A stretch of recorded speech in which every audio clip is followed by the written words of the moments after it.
All right, welcome back to Breakfast Television. Ben Ennis is here. I love this because we used to do City News stuff together at 11 o'clock on Sunday nights. You would do the sports, I would do a music segment. And we had never met. No. And here we are meeting. It is, you know what? It's great to meet you finally, to meet you in person. Here we go. Yeah. The good show is 1 to 4, Sportsnet 590 The Fan. That's where you are every day. That's right. They can check you out. But we got to talk free agency, NBA and NHL. The NBA is the most exciting one of it all. It is. There's really no denying it. Now, it's exciting. It's kind of terrifying if you're a Raptor fan. Yeah, because why is he doing this to us, man? Well, I mean, it's his right as a free agent, right? And he's played so long and he's played so well to get to this point where he can choose his destination. And the Raptors are still the front runners in this thing. I think anybody that's an insider would tell you the same thing. But he's going to take a lot of meetings, and more than really I anticipated. It felt like it was just a two-team race when this first started. Yeah. It was either the Clippers or it was the Raptors, and he's a California guy, so you kind of understood maybe if he made that move to the Clippers. But now it seems like he's going to take a meeting with maybe the Sixers, maybe the Knicks, and now the Lakers have kind of emerged.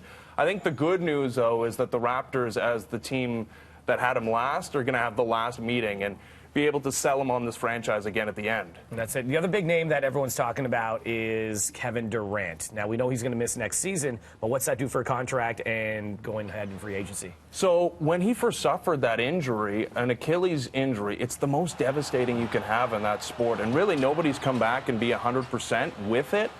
But the indications are teams are willing to pay whatever it takes to get Kevin Durant, even though he's not going to play for their team next year.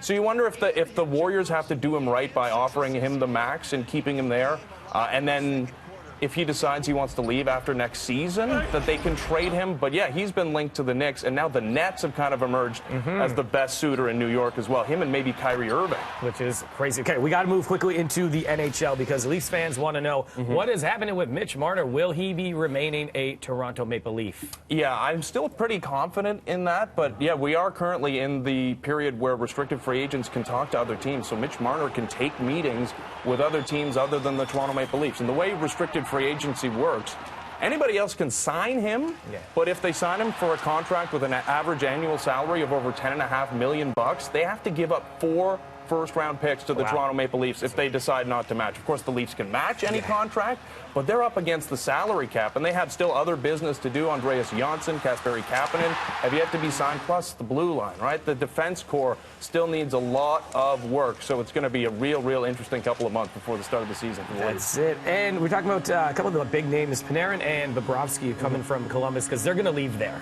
Yeah, it really seems that way, and Columbus really rolled the dice last season at the trade deadline. These guys were pending free agents, but they decided to hold on to them with the likely idea that they'd be leaving this offseason. They made the playoffs. They swept the Tampa Bay Lightning, so I guess it was worth it. But those guys looks like they're headed to greener pastures. That's it. There's so much happening. This is the drama of free agency for the NBA and NHL. All goes on this weekend, of course, and we'll know a lot more come Tuesday and probably by this time next week as well.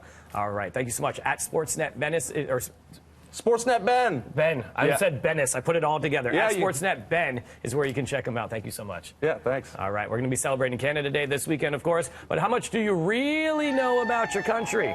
We're putting you to the test with the Canadiana quiz on Tuesday.